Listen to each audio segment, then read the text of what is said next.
Olá, meus amigos, minhas amigas, meus irmãos, minhas irmãs, queridos companheiros e companheiras de jornada. Aqui estamos chegando mais uma vez para mais um momento de estudo, mais um momento de reflexões acerca do Evangelho de Jesus, à luz da doutrina espírita. E por isso agradecemos a Deus, agradecemos a este Pai de infinita bondade, infinita misericórdia, infinito amor, em especial pela dádiva da vida. Agradecemos a Jesus de Nazaré por esses belíssimos ensinamentos que ele nos deixou. Aos espíritos amigos, não podemos deixar de agradecer imensamente pelo amparo, pela proteção, pela assistência que estes companheiros constantemente têm nos dado ao longo da nossa trajetória. E agradecemos de uma forma muito especial a todos vocês, companheiros de jornada terrena, que constantemente estão aqui conosco nesta página virtual para juntos estudarmos o Evangelho do Senhor. Sejam todos bem-vindos em nome do Cristo. Recebam todos o meu abraço fraternal e de imensa gratidão. Muito obrigado pela presença. Muito obrigado pelos comentários, muito obrigado pelos compartilhamentos, pela semeadura que todos vocês estão fazendo, auxiliando assim na semeadura da boa semente, na semeadura da boa nova, que precisamos tanto semear realmente o Evangelho do Cristo, levar a outros companheiros de jornada a boa nova, a boa notícia. Então hoje aqui nos encontramos mais uma vez para estudarmos mais um capítulo do livro Palavras de Vida Eterna, de autoria do Espírito Emmanuel, através da mediunidade de Chico Xavier. E hoje trouxemos para os nossos estudos, as nossas reflexões, o capítulo de número 14, que tem como título benignidade, ou seja, bondade. Então Emmanuel nos fala, nos chama a atenção que é necessário que nós nos transformemos urgentemente em pessoas boas. É preciso que nós nos esforcemos ao máximo, nos esforcemos constantemente, e é preciso nos esforçarmos mesmo constantemente, colocando em prática nas menores atitudes do nosso dia a dia, os ensinos do Cristo. Porque Jesus, sem sombra de dúvida, deixou aqui para nós os seus exemplos na forma dos seus evangelhos, ou seja, os ensinamentos exemplificados. Eles não estão aí simplesmente para que nós aprendamos estes ensinamentos intelectualmente falando. Não, de forma alguma. Não adianta quase que de nada nós decorarmos e recitarmos os ensinamentos de Jesus. Não adianta nós recitarmos versículo por versículos do Evangelho de Mateus, do Evangelho de Marcos, do Evangelho de Lucas, do Evangelho de João, dos Atos dos Apóstolos. Não adianta. Nós precisamos, ao invés de recitá-los, nós precisamos praticá-los. Precisamos nos esforçar, sim, para colocarmos em prática no nosso dia a dia, nas menores atitudes. Sabemos que é difícil? Sim, sabemos que é difícil.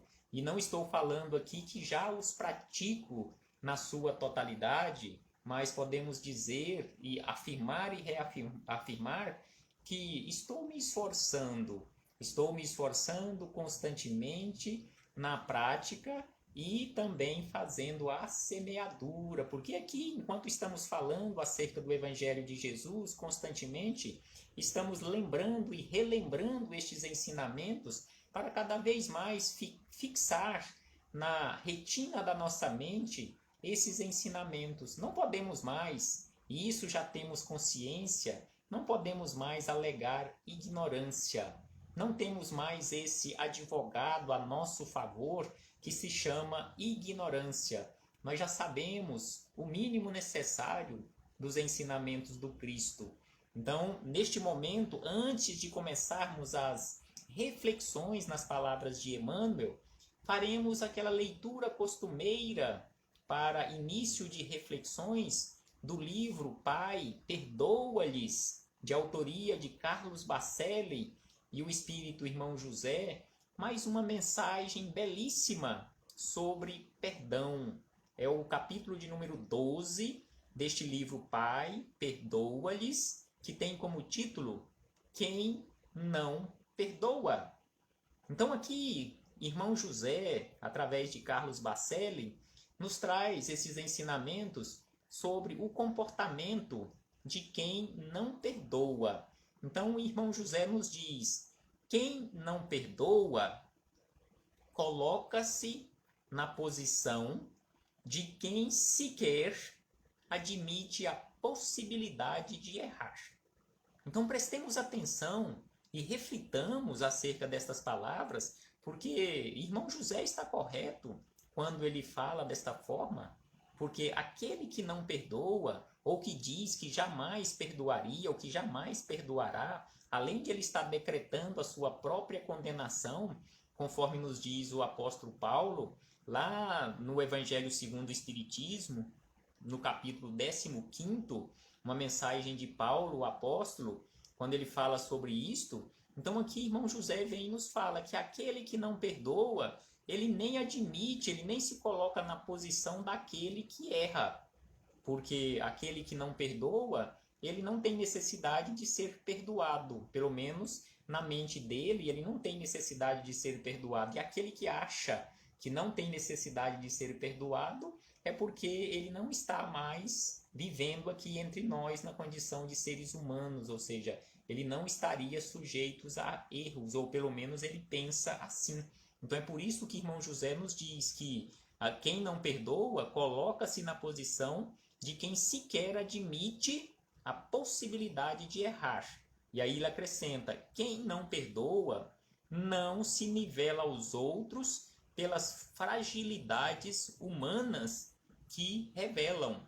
Então aqui ele diz que quem não perdoa, ele se coloca numa posição superior aos seres humanos comuns aqui na Terra, assim como nós que nos encontramos aqui. E ainda ele diz que quem não perdoa jamais considera a hipótese de um dia vir a necessitar da compreensão de alguém. Será que nós, que aqui nos encontramos, será que um dia nós não necessitaremos, ou melhor, constantemente nós não necessitaremos da compreensão de alguém, da cooperação de alguém? Sem sombra de dúvida que todos nós precisaremos e continuaremos precisar da compreensão de alguém. E ele diz que aquele que não perdoa, ele se coloca nesta condição, que não vai precisar de ninguém, que não precisa de ninguém, que não precisa da compreensão de ninguém, porque ele já não mais erra. E aí ele diz ainda que quem não perdoa não entende o sentimento de amor por doação incondicional de si mesmo. E aí ele acrescenta que quem não perdoa, como quem se crê na posse de toda a razão, arvora-se no direito de lavrar sentenças condenatórias definitivas. Porque aquele que não perdoa, ele já lavrou uma sentença definitiva contra aquele que errou, porque ele não perdoa.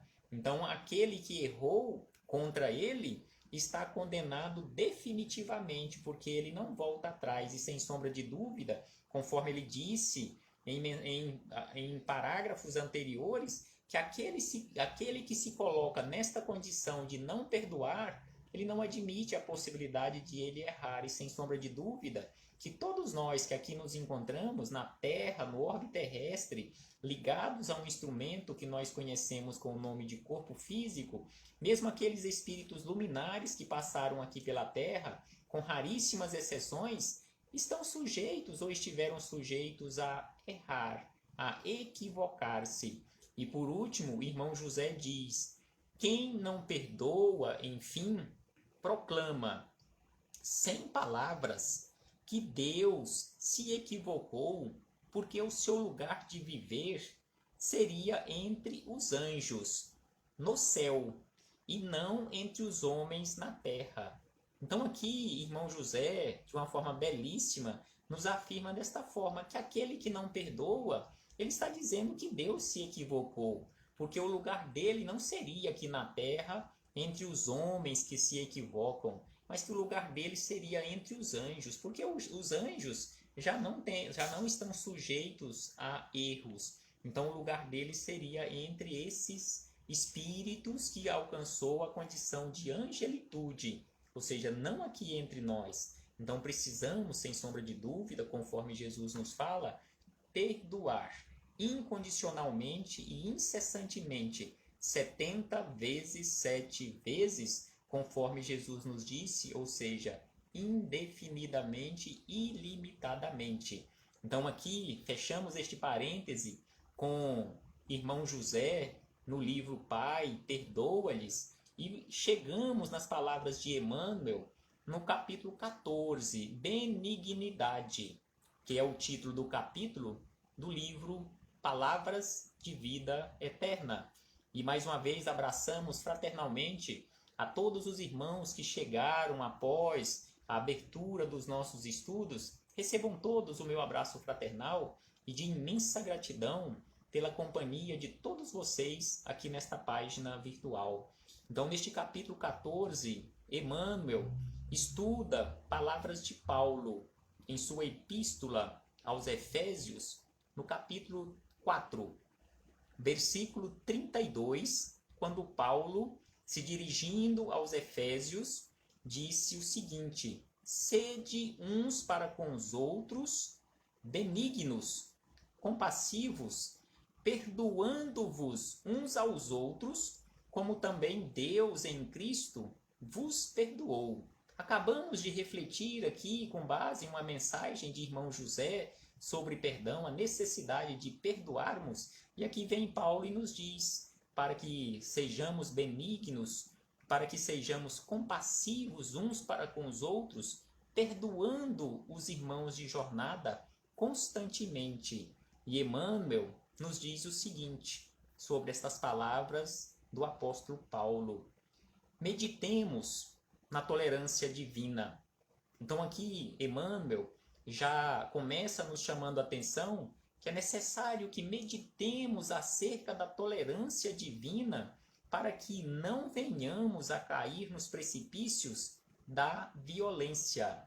Se Deus é a extrema compassividade para conosco, é a extrema bondade, ou seja, aquela bondade ao infinito, por que não nós também agirmos assim uns para com os outros? E aí ele acrescenta, basta refletir na desculpa incessante do céu às nossas fraquezas e crueldades à frente do Cristo, para que abracemos a justa necessidade da compaixão infatigável uns para com os outros. Então assim nos fala Emmanuel. É só nós refletirmos acerca do nosso comportamento há 2000 anos atrás e até os dias de hoje em relação ao Cristo. Então é preciso que nós reflitamos acerca disto, sobre a desculpa incessante dos céus, a desculpa incessante, o perdão incessante de Deus, essa tolerância divina incessantemente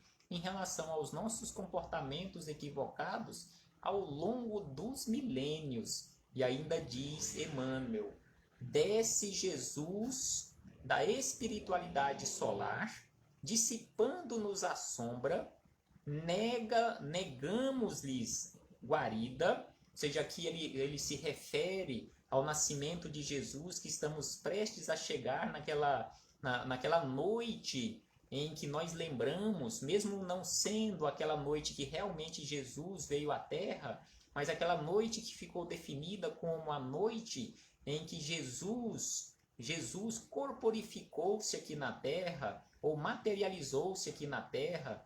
Então aqui ele fala que nós negamos guarida a Jesus, porque não recebemos Jesus. Jesus nasceu em uma estrebaria, então por isso que ele lembra que nós negamos guarida a Jesus, mas mesmo assim o Supremo Senhor, porém, não nos priva da sua augusta presença. Mesmo negando Jesus, mesmo não recebendo Jesus, Jesus continua nos auxiliando, não nos privando da sua augusta presença. E acrescenta Emmanuel, o divino benfeitor exemplifica o amor incondicional. Sem sombra de dúvida, que conforme nós encontramos em seus evangelhos ou em suas biografias oficiais, que citamos no início, as 4 biografias oficiais, anotadas por Mateus, por Lucas, por Marcos e por João, então Jesus deixa ali exemplificado e eles registram o amor, que é o que ele usa para resumir todos os seus ensinamentos. Amor.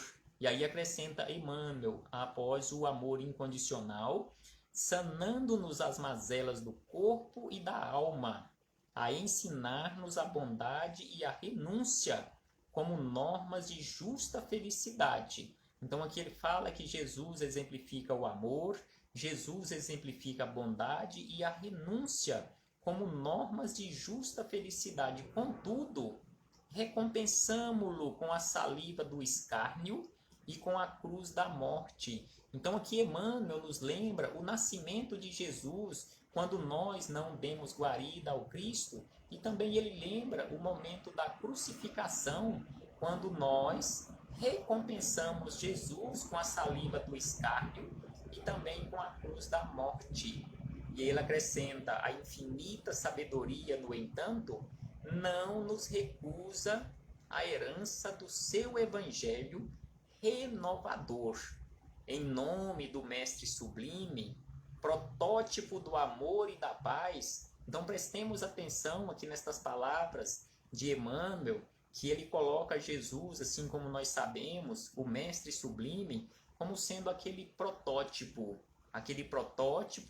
do amor e da paz, aquele guia e modelo para a humanidade, conforme nós encontramos na questão de número 625 de O Livro dos Espíritos. Mas mesmo assim, acrescenta Emmanuel, mesmo assim fizemos guerras de ódio, acendendo fogueiras de perseguição e extermínio.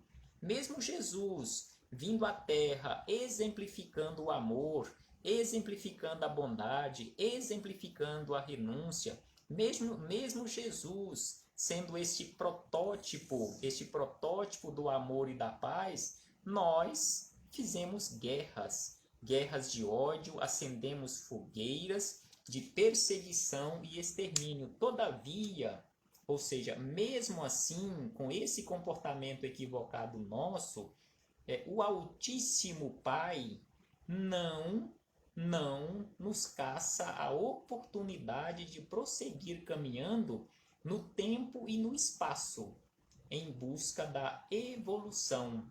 Mesmo com este comportamento equivocado ao longo de 2 milênios de comportamento equivocado após a vinda de Jesus aqui à Terra, mesmo assim Deus não caçou, ou Deus não tirou de nós a oportunidade de prosseguir caminhando no tempo e no espaço em busca da evolução, em busca do esclarecimento, da iluminação espiritual. E ainda Emmanuel acrescenta: reflete, é preciso que reflitamos na magnanimidade de Deus e não colecionemos desapontamentos e mágoas, para que o bem te encontre a afeição de canal seguro e limpo. Então prestemos atenção que Emmanuel nos fala que é preciso que nós façamos esforços, não deixar de trabalhar constantemente no bem, para que o bem nos encontre a afeição de canal seguro e limpo. Então somos nós os responsáveis pela limpeza deste canal, para que o bem possa realmente, constantemente, chegar através de nós, este canal limpo e seguro, para se materializar aqui na terra. E ainda Emmanuel acrescenta: guardar ressentimento. Prestemos atenção nestas palavras de Emmanuel, que é medicamento para a nossa alma, é uma profilaxia para a nossa alma. Guardar ressentimento e vingança, melindre e rancor, é o mesmo que transformar o coração num vaso de fel. Ou seja, é o mesmo que transformar o nosso coração em um vaso de fel, quando nós guardamos ressentimento, vingança, melindre e rancor. O prejudicado com tudo isto somos nós, não é o outro para com o qual nós estamos guardando ressentimento, melindre, vingança e rancor. Somos nós. O primeiro que será atingido serei eu mesmo, será você.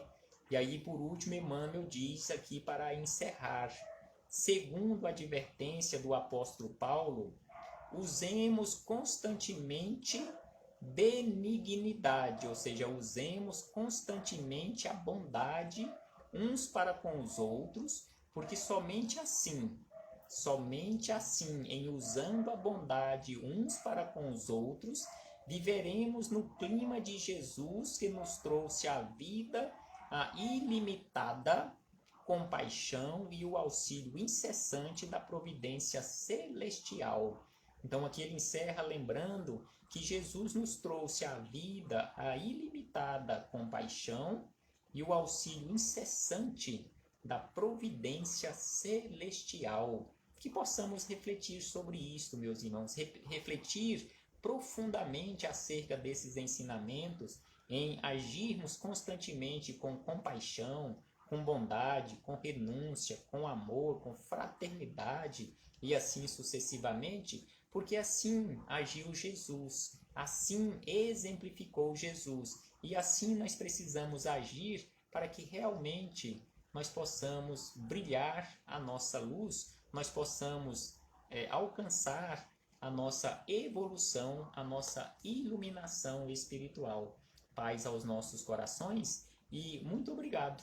Muito obrigado a todos vocês que nos visitaram nesta página virtual, que permaneceram nesta página virtual durante estas reflexões e que possamos levar adiante a outros companheiros de jornada o Evangelho do Senhor Jesus. Não estamos aqui falando em relação à propaganda do trabalho que estamos feito, não de forma que estamos fazendo ou que estamos realizando, não de forma alguma. Estamos aqui fazendo propaganda do Evangelho do Cristo à luz da doutrina espírita, que possamos levar a outros irmãos a oportunidade da reflexão, a oportunidade do esclarecimento, a oportunidade de conhecer a verdade, conforme Jesus nos disse, para nos libertar das trevas da ignorância. Paz aos nossos corações e que possamos nos esforçar constantemente seguindo as pegadas do Mestre de Nazaré. Paz conosco sempre.